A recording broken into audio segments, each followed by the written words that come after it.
నెల్లూరు జిల్లా కరటంపాడులో 3 తరాలుగా సుమారు 500 ఎస్సీ, ఎస్టీ, బీసీ కుటుంబాలు వాడుకుంటున్న హిందూ శ్మశాన వాటికను రాజేంద్ర నాయుడు మరియు అతని అనుచరులు దొంగ పట్టాలతో ఆక్రమించి జేసీబీతో చదును చేస్తున్నారని గ్రామస్తులు ఆరోపిస్తున్నారు. ఈ చదును ప్రక్రియలో శవాల పుర్రెలు, ఎముకలు బయటపడటంతో గ్రామస్తులు ఆగ్రహం వ్యక్తం చేస్తూ దీనిపై గతంలో తహసీల్దార్ మరియు జిల్లా కలెక్టర్కు ఫిర్యాదు చేసినా ఎలాంటి చర్యలు తీసుకోలేదని ఆవేదన వ్యక్తం చేశారు.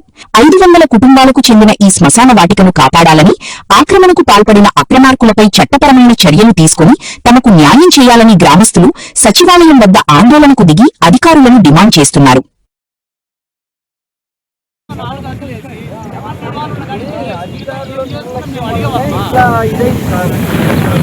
ఇదే విధంగా మేము ఇప్పుడు కూడా విన్నవించుకుంటున్నామండి.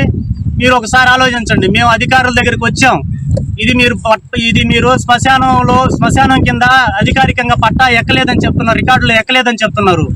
పట్టాలో రికార్డుకి ఎక్కించేటువంటి బాధ్యత సామాన్య ప్రజలది, మాదా, అధికారులు కదా మీదా. అయితే ఈ పట్టా అయిందంటున్నారు. ఎప్పుడైందని అడిగితే మాకు తెలియదు అంటున్నారు. అయితే ఎవరిని అడగాలి? మేము ఎక్కడికి పోయి అడగాలి చెప్పండి? ఎప్పుడైందో అసలు సమాధులను ఎట్లా పట్లా చేస్తారు? అంతకు ముందు ఉన్నటువంటి శవాలు లేవా ఇక్కడ? మీరు 1969లో పట్టాలైందని చెప్తున్నారు. 1969కి ముందు కూడా ఇక్కడ శవాలు ఉన్నాయి.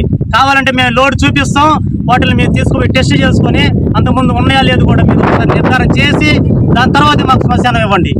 కరటంపాడు గ్రామంలో శ్మశాన వివాద విషయమై నా దృష్టికి సమస్య తీసుకురాబడింది.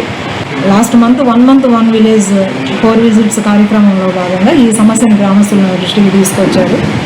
అప్పుడు వాళ్ళు కోరుతున్న శ్మశాన భూమి విషయమై పక్కన ఎవరైతే రైతులు ఉన్నారో ఆ రైతులతో మాట్లాడి ఒప్పించి 3 రైతుల నుంచి 2 ఎకరాల 40 సెంట్లు భూమిని శ్మశానం కొరకు కేటాయించడానికి ఒప్పించాము.